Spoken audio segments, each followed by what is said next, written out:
Joining fields, taking over. No one can deny we're queens in our own right. Swagger on fleek, we're ruling the game. Turning heads, yeah, we're making our own name.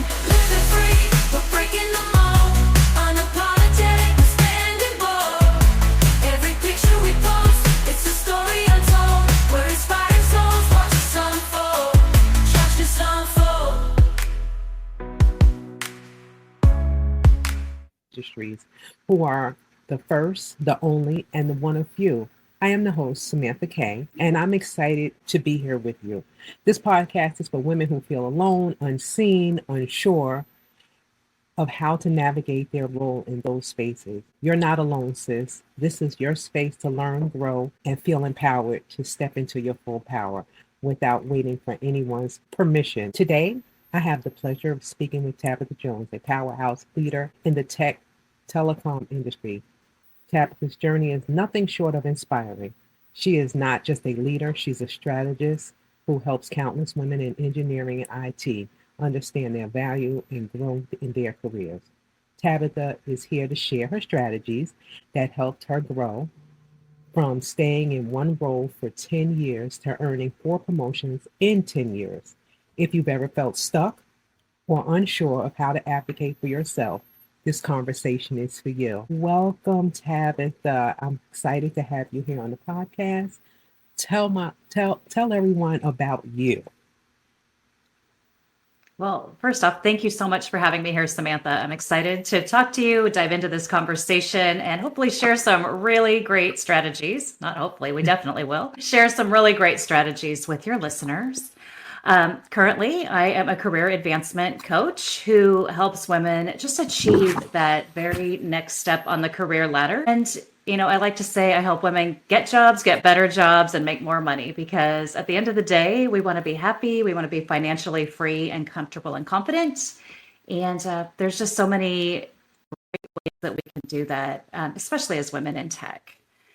So kind of touching back, you mentioned I stayed in one role for 10 years, which was kind of the start of this journey.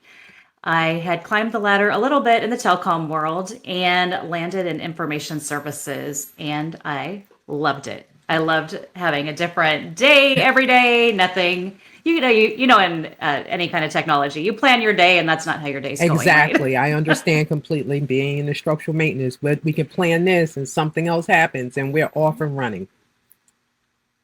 Right. And I loved it. It was the best. So I stayed in IS. I took a project manager role and was leading really large billing system projects. So coding, mergers and acquisitions, all kinds of standardization, that type of thing.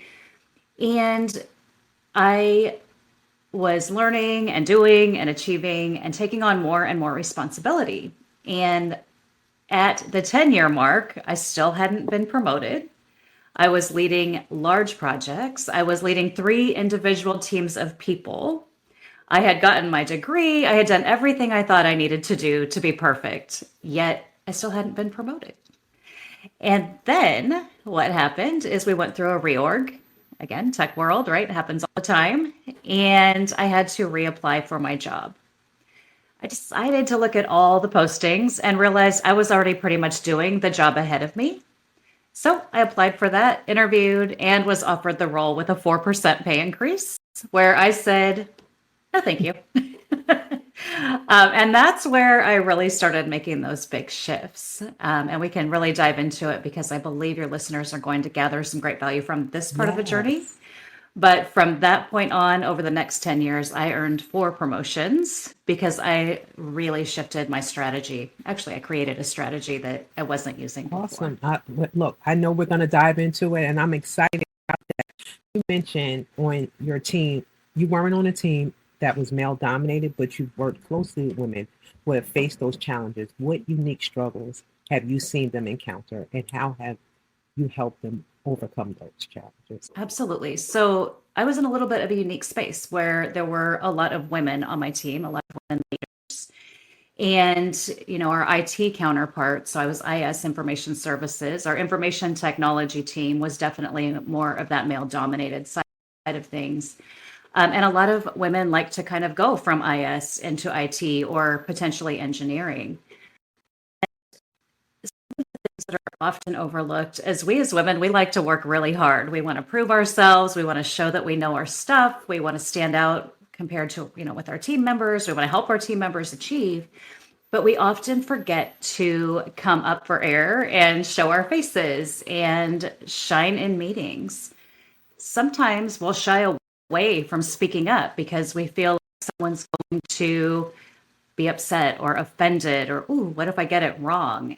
And I find that women we hold ourselves back. Absolutely. Often, just working with women in general because we are that have that fear of failure, of not being seen as competent if we do make a mistake. So we'd rather be silent than to speak up, to stand out.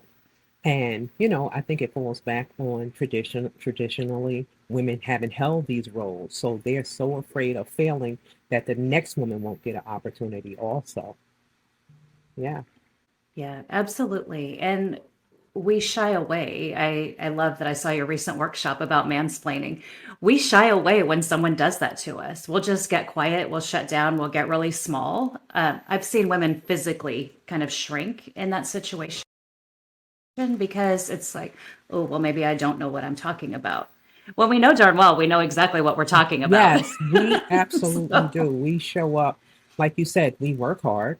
We want to be the best at it, and we feel we have to be the best in these situations, in these environments, so that we will be seen. And then when we get there, we're so afraid of failing that we don't even allow ourselves to um I want to say really sit in the our own power, our own abilities. So yes, I love that you're helping them see their own power, women. Yes. absolutely. We give it away. We will give it away so easily. And it's, again, because we don't want to be offensive. We don't want to be wrong. We're so worried about it. There's a book that I've read that I recommend to my clients. It's called Brave Not Perfect. And it talks about how men were raised to be brave, make mistakes, jump off the top of the monkey bars. And girls, women were raised more to play nice and share and, be fair in all aspects. And it doesn't help us in our careers when we get to that space, which is why I wrote my book to really kind of share additional strategies of getting out of our own way, feeling confident and owning our power and being more visible. For women in tech, it's easy to stay behind the scenes. That's where the fun stuff is. That's where the puzzle solving happens. But many of you, as your listeners, many of you want to get ahead. You want to get into a leadership role. You just don't know how. And the secret is in getting out from behind your desk and really coming forward and having some brave conversations. Yes. Well, mentioning you having those brave conversations, I know advocating for yourself without fear can be tough. We both know this, especially in these male dominated industries. What first steps can women take to feel more confident in doing this? The very first step is getting clear on your unique value. We all bring some unique characteristics. We have great skills. We can be very technical, but what is it that makes you unique? Do you have a different perspective that maybe came from, in my case, I came from a call center background.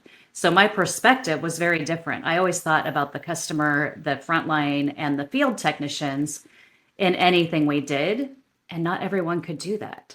So when you think about it, you need to understand your unique value. And that looks like taking some quiet time for yourself and thinking, what are my top 10 to 15 skills? Don't forget the soft skills because those are so important. What are, my top 5 career accomplishments? And add some metrics to that. We struggle to take credit for the great work that we do.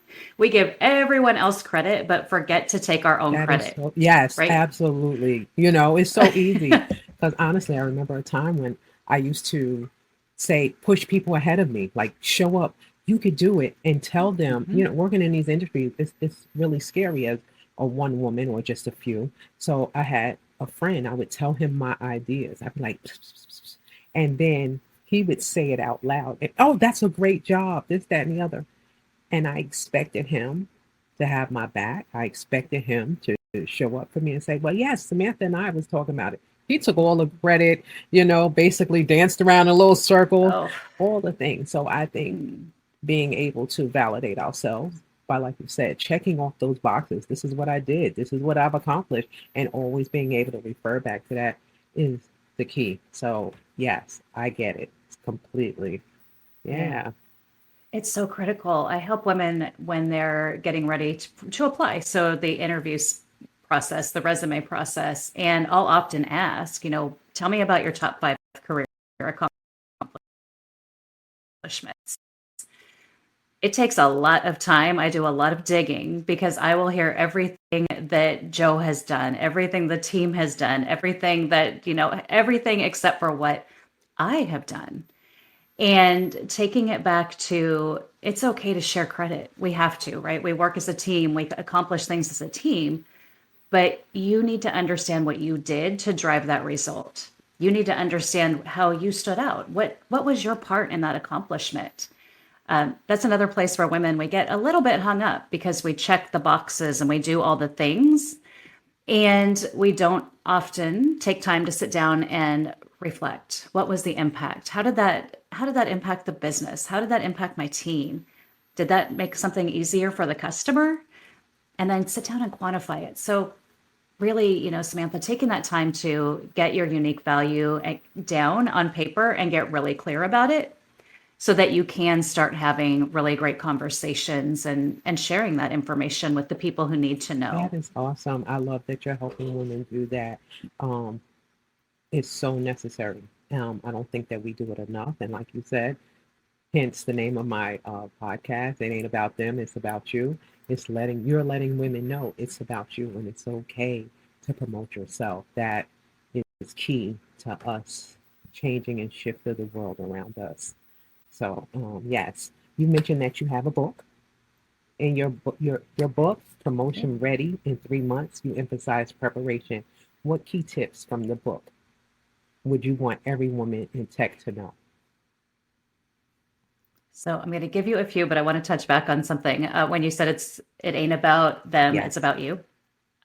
So interesting. I posted tips one time on a LinkedIn post for women about taking credit for your work. It's okay to say I sometimes, or me, or I did, right? I actually had someone who happened to be male post, well, that's not right. It's always about the team. And I smiled and I responded with my smile. It absolutely is about the team. I get that. But at the end of the day, it is about you taking credit for your work when you want to get promoted. Your team's not interviewing for that job. It is literally about you. So when it kind of peaked that I wanted to make sure I threw that because sometimes we feel guilty because we're not giving the team credit or we're not sharing, but we have to take credit or we're not ever going to get where we want to go on the You're career ladder. absolutely you and I both know. We've been taught as women is care, make sure that everyone else is satisfied, make sure that we're good women, good girls. So we want to make everyone else happy. We want to make everyone else detriment of ourselves, our career, and the stress puts us in these toxic work environments. When you decide to show up fully as yourself, when you recognize that you bring so much value, they're receptive to you as you would think Mhm. that they would be. So um, you're right. I just absolutely, I could do this all day talking about. I know. So much. We need to probably just host a whole We're, conference. we we definitely do, but it's so bring to the table and stand flat and show for themselves. That is essential and it's key to this world evolving. And people talk about DEI and all the things, but not until we understand what we be able to speak to it and add language to it, will we really change things around us and be part of the change and not change around us. Like you think about he responded because he wants to be team person, team human, and fight for it. But if it was him, he would definitely stand up in front of it. And just for him to make that comment in itself said and showed you that he was about himself and wanting his voice to be heard. So when women do it, it's about the team. I call bullshit. Same, right? I was like, excuse me, sir, let me go talk to the last person you interviewed with and see how much of that interview was about the team, because I think you're wrong there. Exactly. Like, yes, the team. So sit Yeah, down. exactly. The team did this and the team. No, honey, I'm interviewing you. So tell me about you. I've never seen an interview Hmm. that they wanted to know about team building until they know exactly what you're capable and able of doing. Whew. Right. Absolutely. Oh my gosh. So it just popped into my mind. I'm like, oh, I got to share that little nugget because it happens, right? It happens all the time. And it can be a lot more subtle. I mean, that one was on a LinkedIn post, but it can be more subtle. It can just be, somebody kind of making a comment, or you see a face or body shift when a woman starts speaking about what she did. Stay on it. Don't back down. Don't back down from it. You can say, "Oh, I see a reaction there. Do you want to tell me about that?" I mean, depending on your level of bravery and maybe, No. how brave are you feeling that day? But I've asked, I see you're having a reaction. Can you tell me a little bit more about what you're thinking before I Yes. continue? Oh, no, no, go No. ahead. Realize they was saying what they were thinking. Exactly. So you just question it. I'm curious. Is everything okay? It's funny you said that. You mentioned my workshop, and I did. That's one of the steps. Like, you get to pause and you get to speak up, and teaching women to do that. That is so important that they're able and capable of speaking up, stopping. I don't think that they understand that they're able to stop a conversation and to have it and to redirect it back to what they were saying after you get the after you refocus the conversation back to what you were saying, and that's a way that they Oh my do gosh. to make you feel Yeah. small, to make you feel unheard and unseen. They want to Mhm. monopolize. I was speaking to a client, and she was saying that one time a man sat up in a chair when she was speaking. That was a way to, I had to let her know that was a way of intimidation. He wanted to intimidate you Mhm. to sit back, and you don't have to do that. Like you just said, you can call him on it. Is everything okay? I see you straightened up in your seat, and it's nothing wrong. And you're not responsible for how he feels about you being in a position. Exactly. Oh my gosh, absolutely. And the interrupters, Yes. right? Oh my gosh, that's the other. We talked a little about that when we Yes. first met. I was speaking in a meeting once and I was sharing, I don't know what the project was. It was a while back. And I think I was a senior manager at the time.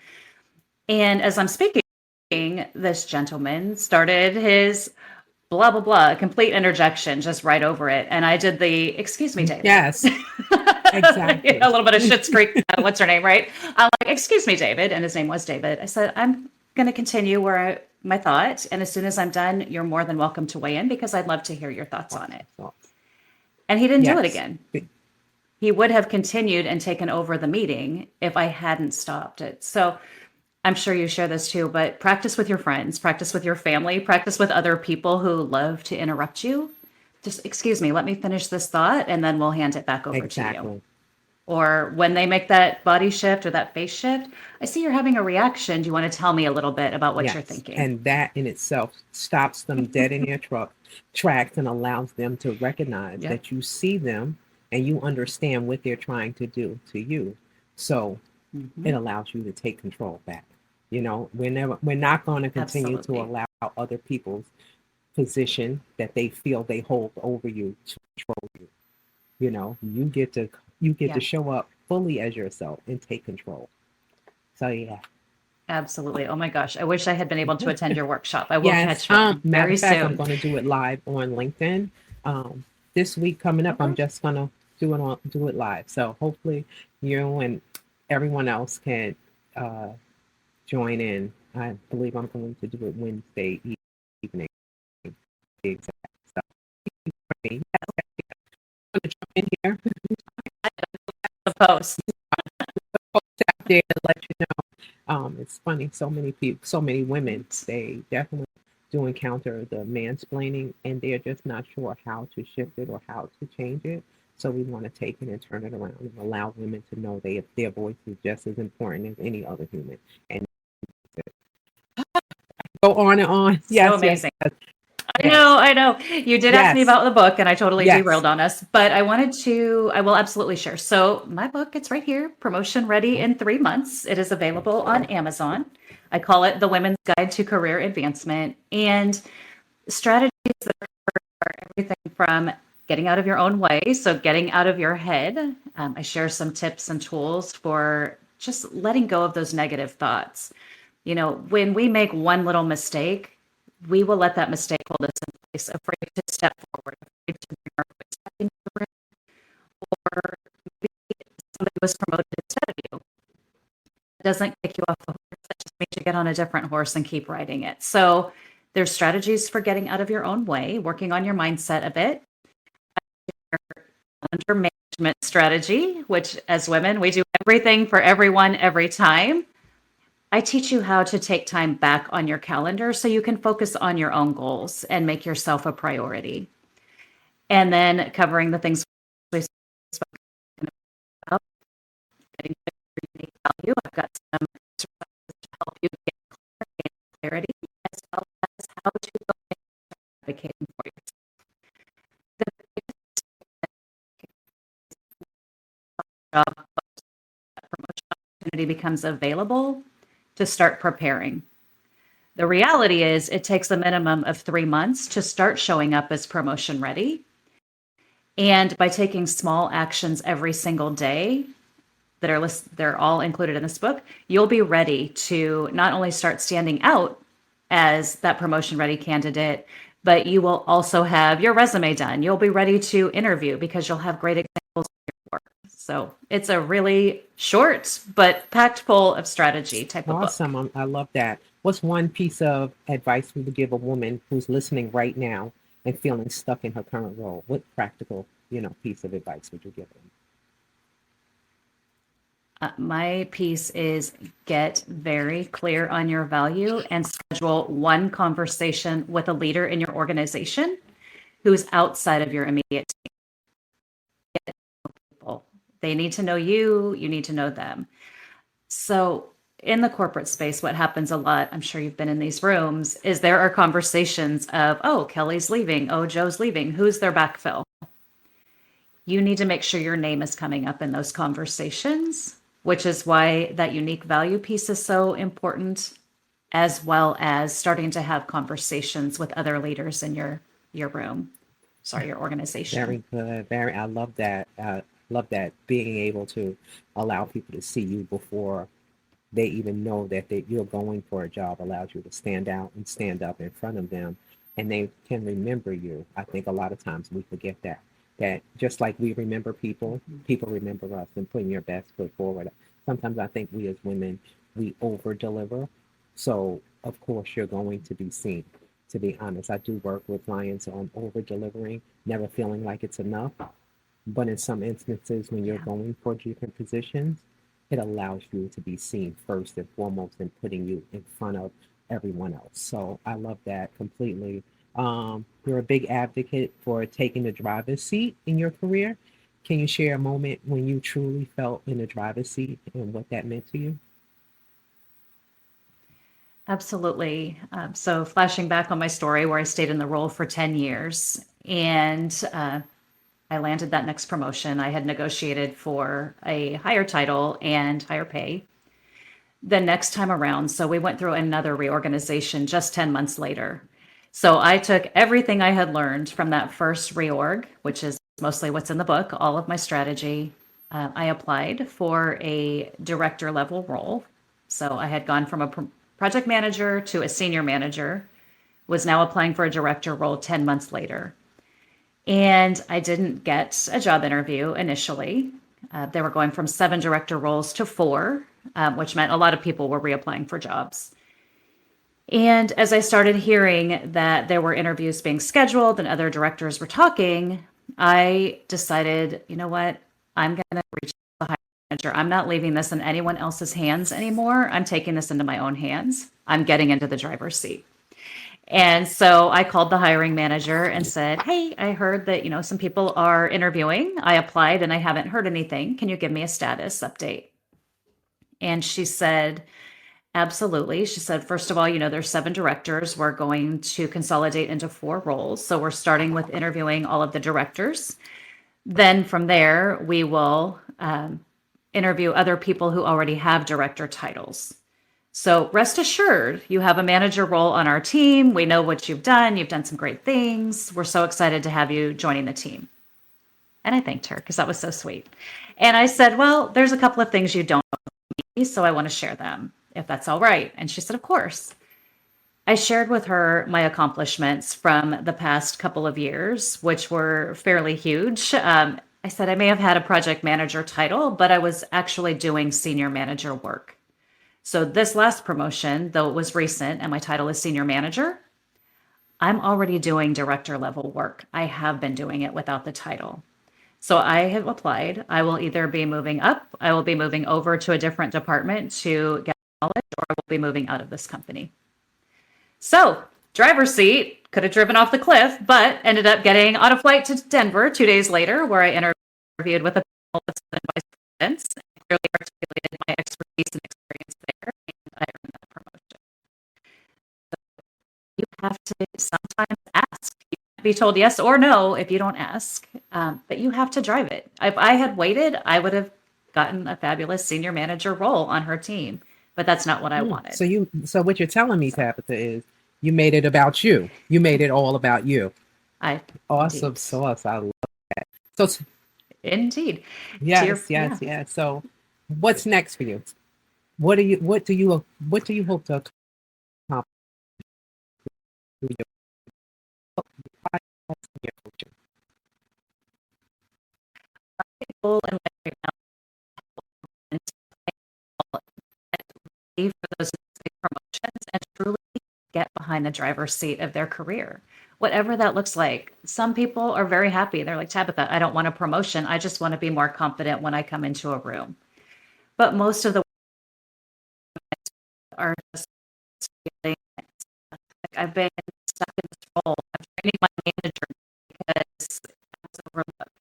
I want to change that. I want to get more women into leadership roles, especially in male-dominated industries, because we can do anything we put our mind to. We just have to take that driver's seat, grab the steering wheel, and go. Oh, awesome. I was getting ready to ask you another question about that, but look, you've already answered it, so I'm going to ask this a different. Okay, my podcast is all about helping see that they don't validate, especially men, to succeed. What advice for women who are listening right now and struggling with their own power? What advice would you give a woman who is listening right now and struggling to see their own power? Oh, that's a great question. Absolutely. Figure out why. What's in your head? What is that little voice saying? It's usually BS. It's usually imposter syndrome based on so I would say know that you're worthy, know that you deserve it, and believe that you can do it. And then talk to somebody who can help you. I offer complimentary conversations. Samantha, I know you've got a lot going on out there, so I believe you might do the Yes. same. Talk to someone that's walked in your shoes. Talk to somebody in your organization, and we got to start building ourselves up, ladies. You deserve it. Absolutely. We definitely do. So if if anyone in my audience, excuse me, would like to know more about you, reach out for you, even to book a session with you, because we're all in different fields, and someone may feel comfortable. Hey, I want to speak to Tabatha. She gets me. She sees me. Tell my audience where they can reach you and how they can reach you. Absolutely. The easiest way to is LinkedIn. On LinkedIn, I'm Tabatha Jones. If you're connected with Samantha, we're connected. I've been sharing her posts, so you see them. And let's go there. So connecting on LinkedIn. What I was going to say is somebody has recently asked me, "I see that you promote other coaches, you promote other women in your field." And I'm like, Absolutely, I do, because we are all unique and we are all in different spaces and we support each other. And I wish that I could see more women in these male dominated industries doing the same. So that would be my wish is follow our example, take our lead and go and do the same because you can have such an impact, which is exactly why we do what we do, Yes, right? I was going to end there, but I'm going to kind of throw something out if you don't mind. It's Of funny that you course. say that us women not supporting each other in male dominated industries. For me, I felt that because there's only one or a few, there it they kind of put us against each other where we feel that Mhm. we may be taken out or we won't get the same opportunities if another woman comes. What do you think? How do you feel about So I completely do not let anyone try to pit me against anyone. At the end of the day, we rise together. There's plenty of space for all of us at the table. So let's help each other get there. In my career back in the day, in my tech life, it wasn't that long ago. But for me, I would help other women who may be going after a very similar role to mine or something I might be interested in. I would help them prepare for job interviews because if that person gets there instead of me, she's going to bring me forward. It's all about partnerships and working together and not allowing said, not allowing that negativity, not allowing that if she gets the role, it takes it away from me. No, help her get that role. Then it helps her bring you forward because now she's in a higher position. And then who knows where you'll go from there. So we need to work together and we need to ignore that nonsense that goes on. absolutely that I love that because it's funny even starting the podcast and people are like, "Well, you're not the expert." I said, "We're all experts in our own field, so we have to help promote each other. We have to allow other people to connect with who they connect with because sometimes everyone is not going to connect with me and my personality and they may connect with you more. So I want to see every woman win. So if I can highlight you and bring you to the forefront, I think that in itself is a gold mine. That's a win. Absolutely. So do as we do, ladies. Support each Yes, other. It's so yes, it is. important. Well, Oh, Tabitha, I thank you so much for speaking to the audience, and I appreciate you so much. And keep doing what you do to help elevate us one step. Capture the Thank you. moment, hold it tight. thank you, Samantha. It Every was great to click, be here. every flash was shining so bright through the